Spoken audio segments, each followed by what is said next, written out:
Listening demands in school.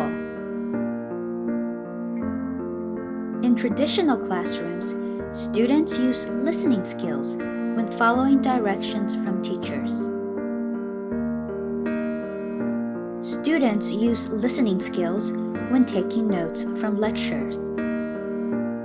According to the International Listening Association, 85% of knowledge is acquired by listening. Only 2% of the population ever received formal listening instruction.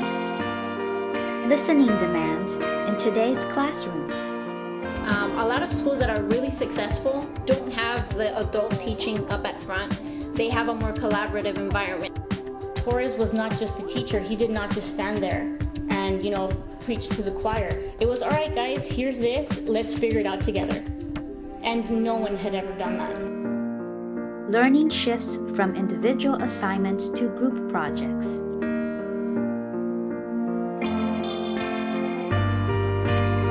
Students are valued for their ability to work in a team. Teamwork demands effective communication and collaboration skills.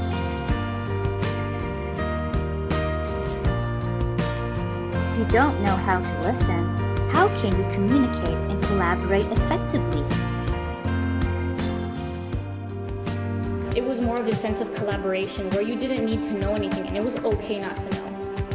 The product is there. We know that there will be a product, but what are the little bits and pieces that we can each bring in? What is my strength? What is your strength? And you find those things through these collaborative projects. Able to talk a lot easier, and not just talking, socializing, but talking as in able to understand our work together, and so able to help each other out, whereas if we talked in rows we'd get in trouble saying we're socializing.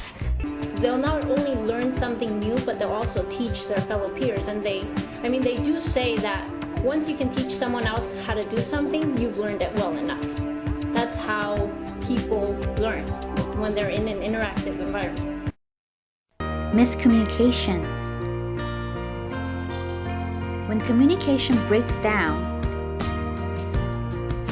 when group work falls apart, the cause is often traced back to poor listening skills. Listening demands in 21st century classrooms. We often think of schooling as occurring in the same physical space.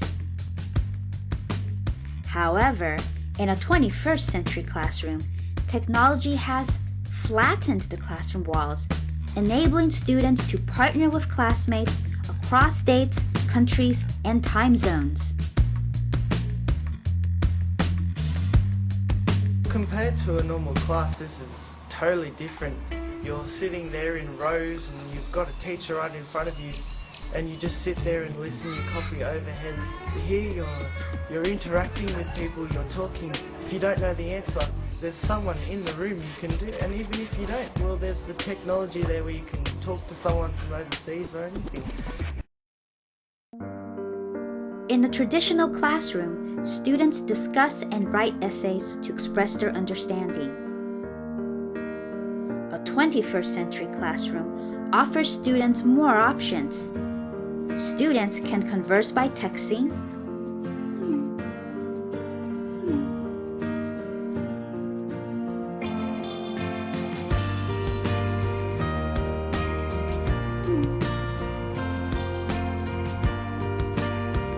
or produce multimedia to share their ideas and thoughts. Traditional classrooms place demands on listening. The demand on listening in a 21st century classroom is significantly more.